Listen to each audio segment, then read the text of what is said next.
G'day Rams fans. Great to have you back for another tactical breakdown. Before we dissect this rumor that's shaking up the NFL, you know what to do. Smash that like button, let us know in the comments if you trade the future for the here and now, and sub to the channel so we can keep growing. Let's get stuck into it. In the world of the NFL, few things cause a bigger stir than a proper game changer like Maxx Crosby hitting the trade block.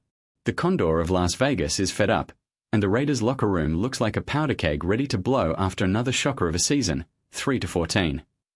Naturally, the Los Angeles Rams name has popped up as a cracking destination.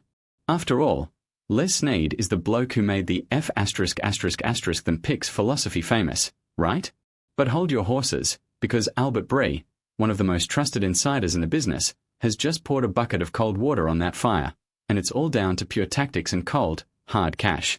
To understand why Bree reckons this trade is a non-starter, we've got to look at what the Rams' defensive coordinator built in 2025. Jared Verse isn't just a promising rookie, he's the reigning defensive rookie of the year. With 7.5 sacks and a pressure rate of 17.2%, the second highest in the next-gen stats era, Verse has planted his flag as the anchor of this line. On the other side, we've got Byron Young, who absolutely went off in his third year with 12 sacks and 82 tackles. Bree's argument is spot on. If you bring in Maxx Crosby, you're taking on a contract worth about $30.7 million for 2026. That means you'd likely have to let Byron Young walk in the short term or tank your ability to pay for the massive extension Jared Verse is definitely going to demand soon. Modern footy is a game of cap management as much as it is about what happens on the pitch. Having two young, productive, and cheap pass rushers is the absolute dream in today's NFL. While the idea of Crosby, Verse, and Kobe Turner terrorizing opposition QBs sounds like a dream, the reality of the NFC title game against the Seattle Seahawks showed the team's Achilles heel. Sam Darnold, believe it or not, shredded the Rams' secondary for 346 yards. The team struggled with inconsistent play from Emmanuel Forbes and Darius Williams.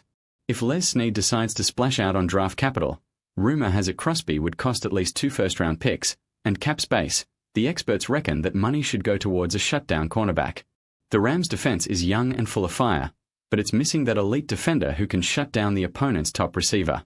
Bringing in Crosby would be a luxury they don't need when the roof is leaking in the secondary. We know Matthew Stafford is heading into his 6th season with the Rams in 2026, and at 38, the clock is ticking. The front office wants to make the most of every second the number 9 has left in the tank. However, the opportunity cost for Crosby is just too high. Losing Byron Young, a 27-year-old on the up, for a 28-year-old Crosby while paying 3 times the price seems like a move the new Les Snead, who's a bit more careful about the post-Stafford future, would steer clear of. The vibe in Vegas has changed too. With Clint Kubiak coming in as head coach and the Raiders snagging Fernando Mendoza with the top pick in the 2026 draft, they might try to talk Crosby into staying for the rebuild. Crosby feels betrayed by the club, but the price to get him out is what they call a Micah Parsons package, something that guts a franchise's future for half a decade. At the end of the day, Rams fans need to decide, do we want the immediate flash of a superstar, or the long-term strength of a defense that's already proven it can reach a conference final with homegrown talent? Albert Bree is backing the latter.